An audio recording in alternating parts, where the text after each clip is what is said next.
Hi guys, welcome back to the channel.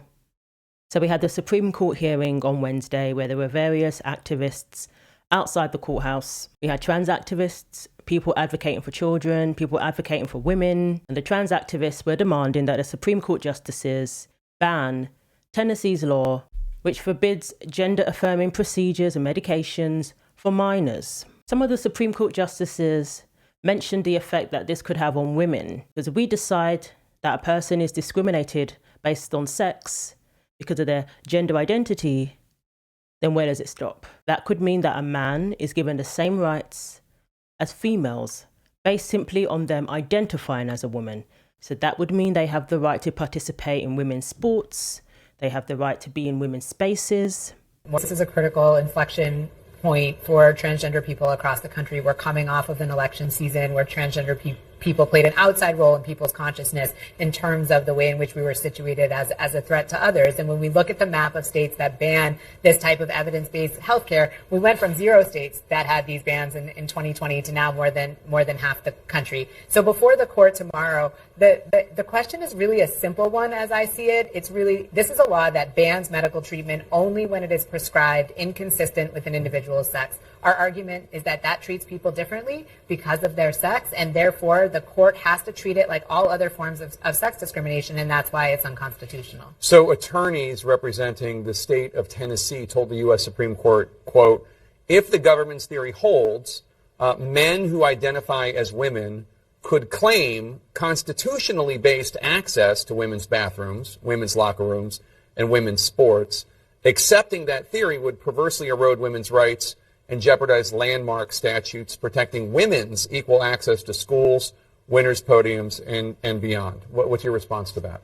Well, I obviously disagree with that premise that allowing transgender women into women's sports or women's bathroom is a threat to women, but it is also not the question before the court in this case. And in fact, it is a totally independent question about whether a law that bans medical care for transgender adolescents discriminates against people based on sex versus these separate cases that preceded any of these healthcare bans will continue to be litigated in the courts regardless of the outcome here. So that clearly is conflating a bunch of different questions. The question before the court tomorrow is about whether banning medical care, overriding the consent of parents, the recommendations of doctors is a violation of equal protection.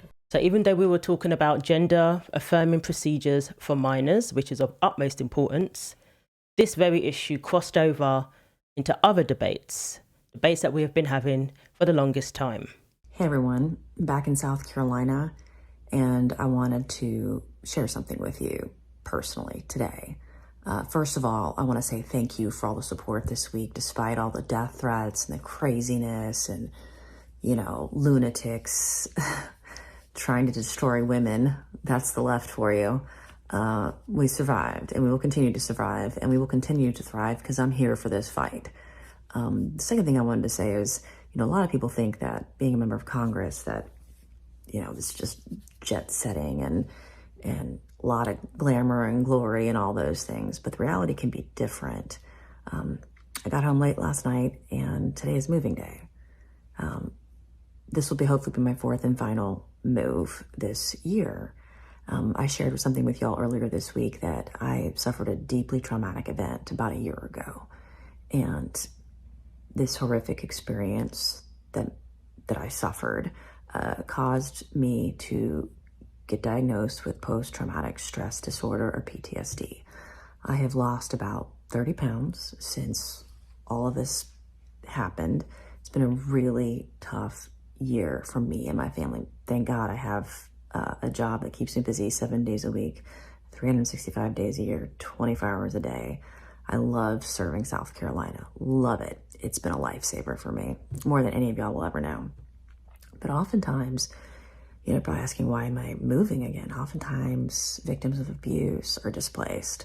Oftentimes, they have no place to go. Oftentimes, they have to move multiple times to get away from their abuser. My life has been no different at the hands of this abuse by a horrific individual, a monster, an abuser. And despite all that, all of the challenges I've had this year, I have funneled that energy into drafting bills to protect women. It's why I'm so deeply passionate about women's rights. Men don't have the right to violate women. Women have a right to privacy. Men don't have the right to violate that privacy. Women have the right to be safe. And our laws are not that great on the books for women and kids. And I've been working to strengthen those laws, and I've been deeply passionate about it. So all the women haters out there and bigots, you're not going to bully me. You won't stop me.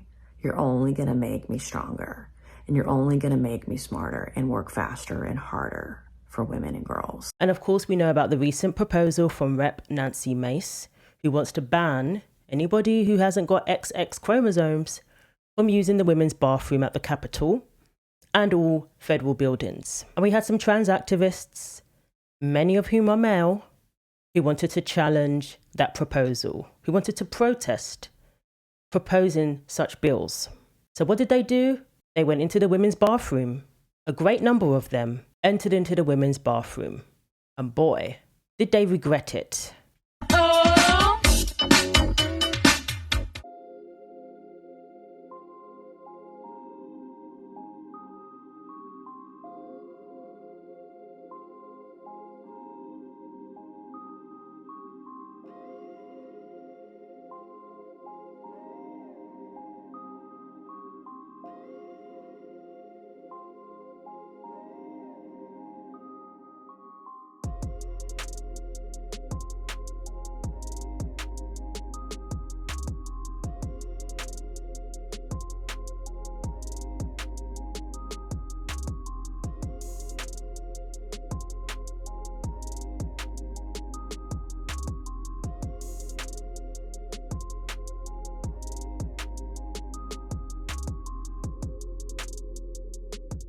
This is why the US has been considered a joke across the whole entire world for the longest time.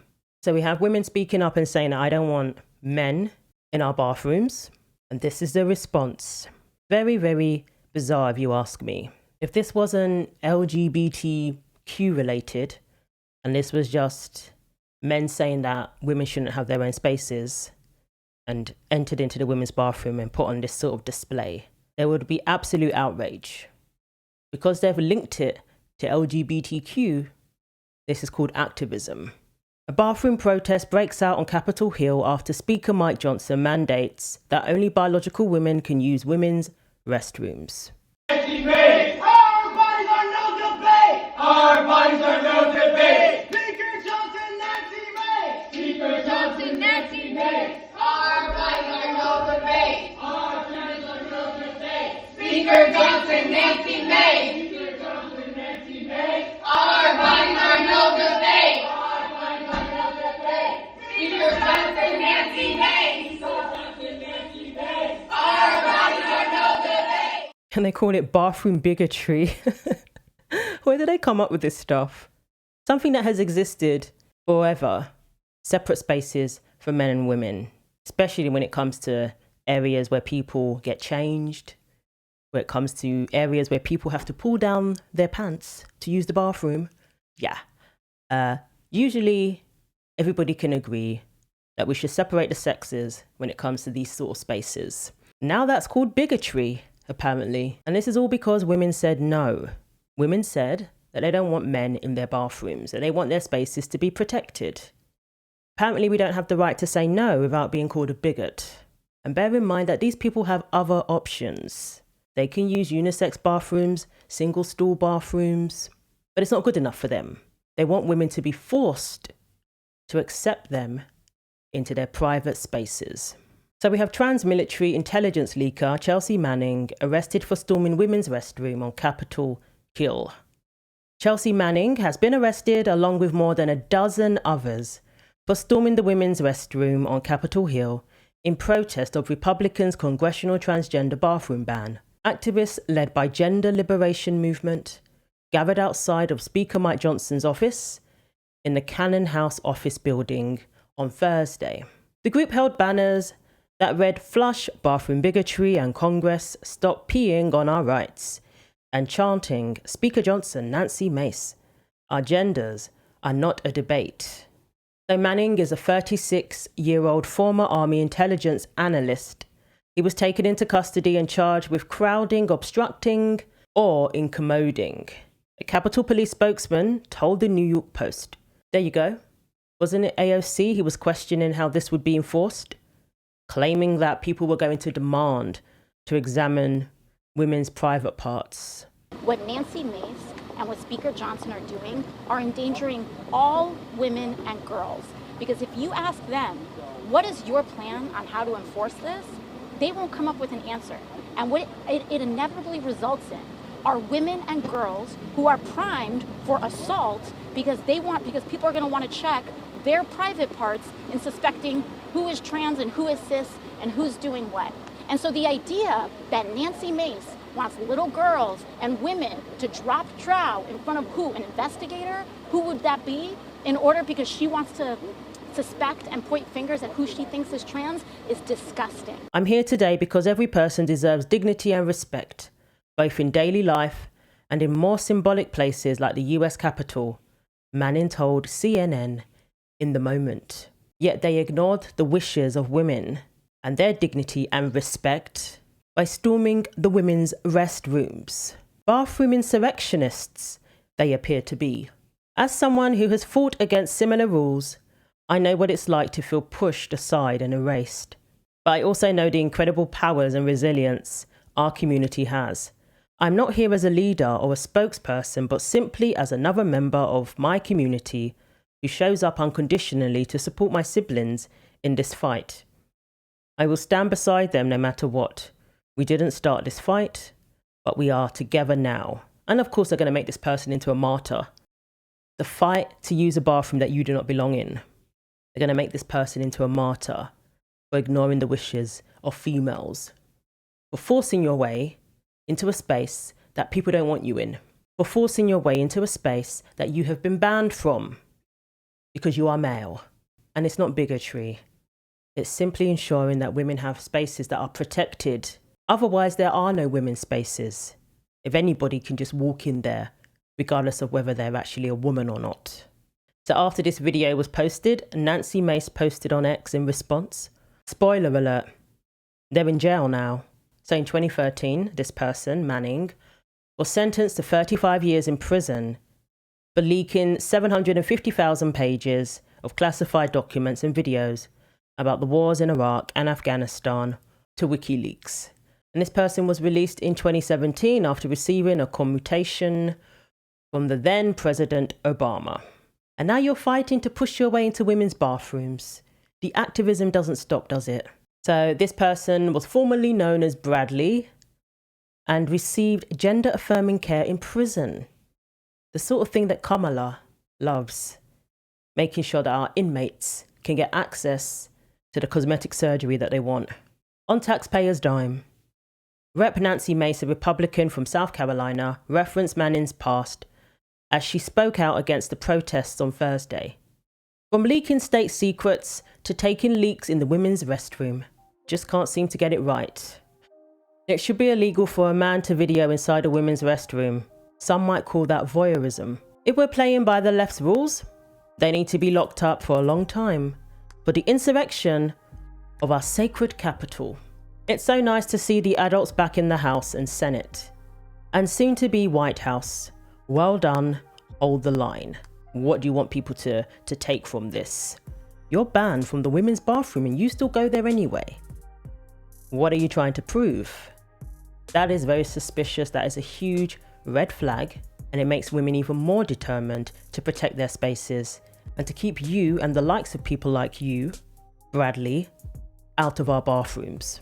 Sal posted, "Fun's over, boys. So I'm so glad to see this bathroom policy enforced. We get to see it being enforced in real time. And it's a huge warning to anybody else who wants to break these rules.